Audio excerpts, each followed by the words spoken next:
आपलं फिजिक्सचं रेफ्रिजिरेटरचं कन्सेप्ट सुरू आहे.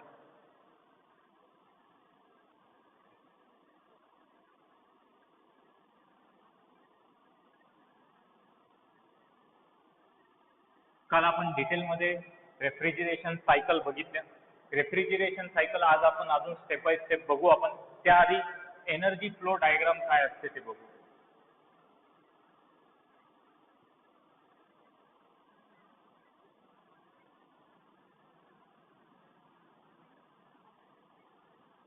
ऍक्च्युअली रेफ्रिजरेटर जे आहे हीट इंजिनच्या अपोजिट डायरेक्शन मध्ये काम करते.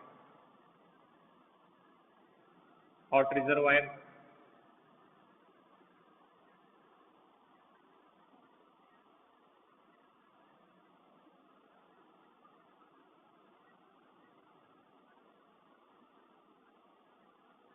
Cold reservoir.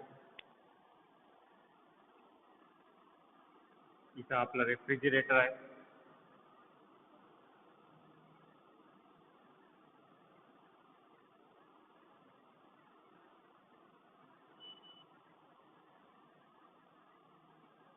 इथून QC amount of heat absorb करते कोल्ड रिझर्वायर पासून. कोल्ड रिझर्वायरचं टेम्परेचर TC, हॉट रिझर्वायरचं टेम्परेचर TH, आणि काही वर्क डन सुद्धा इनपुट होते आणि QH एवढी अमाऊंट ऑफ हीट हॉट रिझर्वायरमध्ये रिजेक्ट होते. ॲक्च्युअली आपला जो रेफ्रिजरंट आहे, रेफ्रिजरंट ते काय करते, रेफ्रिजरेटरमध्ये जे फूड कंपोनंट्स आहे त्यांच्यामधलं हीट अब्झॉर्ब करते आणि ते अब्झॉर्ब करून ॲक्च्युअली हीट काय करते, हायर टेम्परेचर टू लोअर टेम्परेचरकडे जाते. पण इथं लोअर टेम्परेचरकडून हायर टेम्परेचरकडे नाही आलं तर काही ना काही वर्क डन करावं लागते. कॉम्प्रेसर वर्क डन करते तिथं आणि याच्या सहाय्याने हीट काय करते, कोल्ड रिझर्वायर टू हॉट रिझर्वायरकडे फ्लो करायली आणि ॲटमॉस्फिअरमध्ये हीट रिजेक्ट करून टाकून रेफ्रिजरेटरमध्ये जे फूड कंपोनंट्स आहेत त्याला कूल ठेवायचं काम कंटिन्युअसली चालत राहते. जोपर्यंत वर्क डन व्हायला तोपर्यंत हे सायकल कंटिन्युअसली चालत राहणारच आहे. हे आहे एनर्जी फ्लो डायग्राम. आता step by step refrigeration cycle कशी होते ते बघू. अजून एकदा मी काल ड्रॉ केलेला डायग्राम ड्रॉ करतो. हे फ्रीज मध्ये राहते इव्हॅपरेटर कॉईल.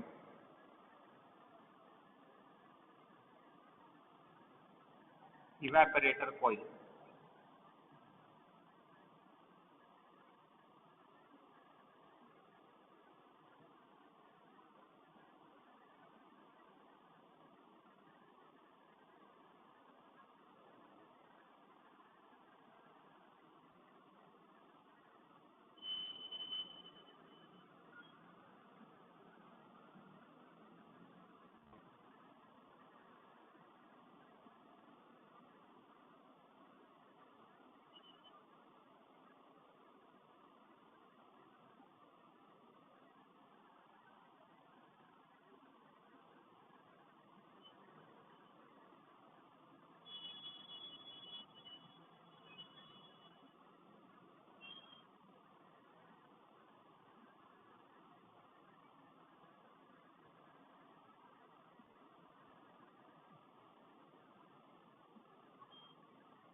हे फ्रीजच्या इंटिरियर मध्ये राहते. हे पार्ट हे फ्रीजच्या एक्सटिरियर मध्ये राहते. हे इव्हॅपरेटर कॉईल आहे. इथं फोर्स्ड इव्हॅपरेशन होते. या जागी होते फोर्स्ड इव्हॅपरेशन.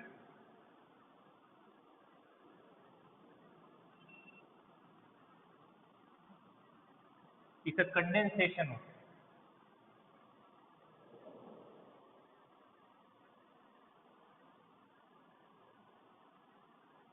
इथं होते कंडेन्सेशन. म्हणूनच इथं जे कॉईल आहे याला इव्हॅपरेशन कॉईल असं म्हणतात.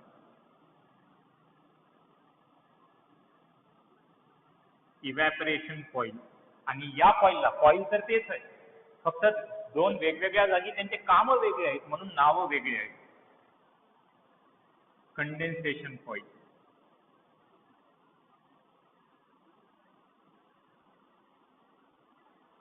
हे कुठं सिच्युएटेड आहे? Inside the refrigerator.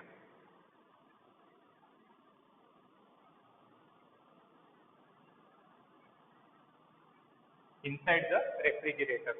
आणि हे जे कंडेन्सेशन कॉईल आहे हे कुठं सिच्युएटेड आहे? रेफ्रिजरेटरच्या मागच्या बाजूला. बाहेर आहे आणि मागच्या बाजूला राहते. Back of refrigerator. आउटसाइड आहे, रेफ्रिजरेटरच्या बाहेर आहे, पण कुठं? बॅक साइड, रेफ्रिजरेटरच्या मागच्या बाजूला. आता आपण याचा प्रोसिजर कसं होते ते बघू. हे आहे compressor.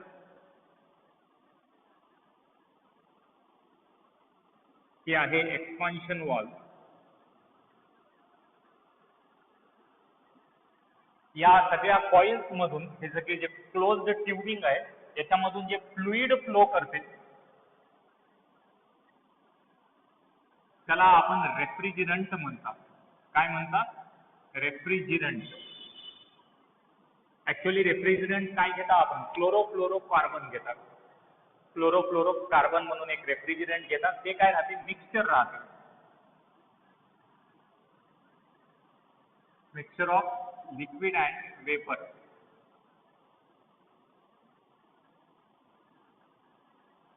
Mixture of liquid and vapour राहते.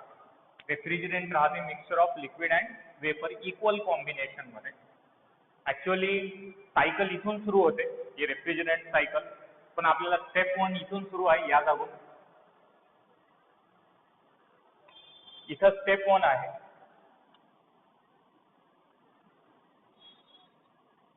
लक्षात असू द्या, या एक्सपान्शन वॉल मधून जेव्हा इकडं फ्लुइड येते, इकडं जेव्हा येते फ्लुइड, जेव्हा या डायरेक्शन मध्ये येते तेव्हा या नॅरो आउटिंग मधून मोठ्या आउटिंग कडे यायला, तर तुम्हालाही माहित आहे प्रेशर काय होते? डिक्रीज होते. त्या फ्लुइडचा प्रेशर डिक्रीज होते, लो प्रेशर. आणि हे जे प्रोसिजर होते ते ॲडियाबॅटिक राहते. इथे हीट एक्सचेंज काही नाही.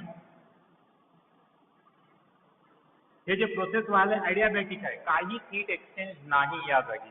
आणि जेव्हा समोर या जागी येते आता इव्हॅपरेशन कॉईल मध्ये, इथं काय होते? फ्रीज मध्ये जे फूड आयटम्स आहेत, काही वस्तू आहेत, त्याच्यापेक्षा हे जे फ्लुइड आलं इकडं त्याचा टेम्परेचर कमी आहे. कोणापेक्षा? फूड आयटम्स पेक्षा. तर आता फूड आयटम्स मधून हीट कुठं फ्लो करते? या फ्लुइड कडे फ्लो करते. हे फ्लुइड काय करते? ते हीट ऍब्सॉर्ब करते आणि हीट होते, गरम होत राहते.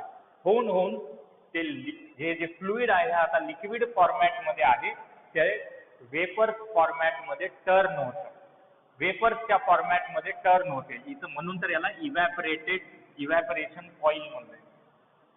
काय होतात? वेपर्स होतात इथं. आता लिक्विडचं इथं आहे तेव्हा लिक्विड आहे, पण ते फ्लुइड जेव्हा समोर समोर फ्लो करत राहते, फूड आयटम्स मधला हीट कंटिन्युअसली ऍब्सॉर्ब करून जेव्हा या जागी येते तेव्हा ते वेपर्स राहतात.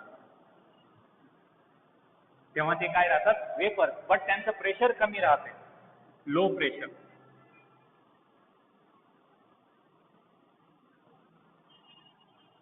हे स्टेप 2 झालं. आणि हे होते वेळेस लिक्विड टू वेपर्सचा कन्व्हर्जन होते वेळेस इथं प्रेशर कॉन्स्टंट आहे. स्टेप 1 ॲडियाबॅटिक झाली. लिक्विड टू वेपर्स होते वेळेस हे स्टेप 2 आहे. आणि हे जे प्रोसिजर व्हायली आयसोबारिक आहे. प्रेशर बदलला, इथे प्रेशर सेम आहे. सेम प्रेशर असताना लिक्विड टू वेपर्सचं कन्व्हर्जन झालंय. आणि हे समोर जाऊन आता कॉम्प्रेसर मध्ये जाते. जे काही काम करायचं आहे ते कॉम्प्रेसरच करते. कॉम्प्रेसर काय करते? या लो प्रेशर वेपर्सला कॉम्प्रेस करते. आणि तुम्हाला तर माहिती आहे जेव्हा कॉम्प्रेशन होते तेव्हा प्रेशर इन्क्रीज होते. तर या लो प्रेशर वेपर्स काय होतात? आता हाई प्रेशर वेपर्स होतात. समोर जेव्हा जातात हे लो प्रेशर वेपर कॉम्प्रेसर मधून हाई प्रेशर वेपर्स बनतात. हाई प्रेशर वेपर्स जेव्हा outside the refrigerator condensation coil मध्ये येतात. इथं त्यांचं कंडेन्सेशन होते, फोर्स्ड कंडेन्सेशन होते. कंडेन्सेशन होणे म्हणजे काय, हे वेपर्स पासून समोर समोर जेव्हा फ्लुइड जाते तेव्हा त्याचं कन्व्हर्जन लिक्विड मध्ये होते. वेपर्स पासून लिक्विड मध्ये व्हायलंय आणि हे होते वेळेस हीट बाहेर पडते, या रेफ्रिजरेंटच्या बाहेर पडते हीट रिजेक्ट होते.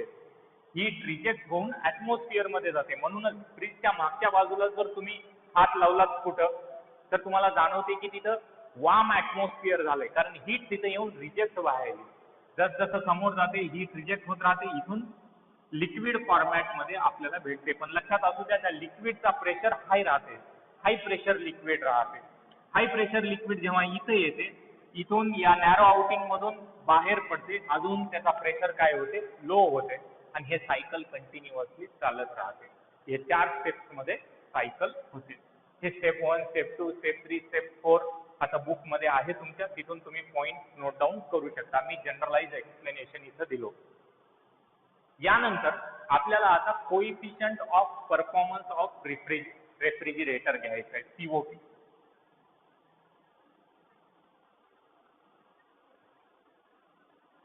Coefficient of performance.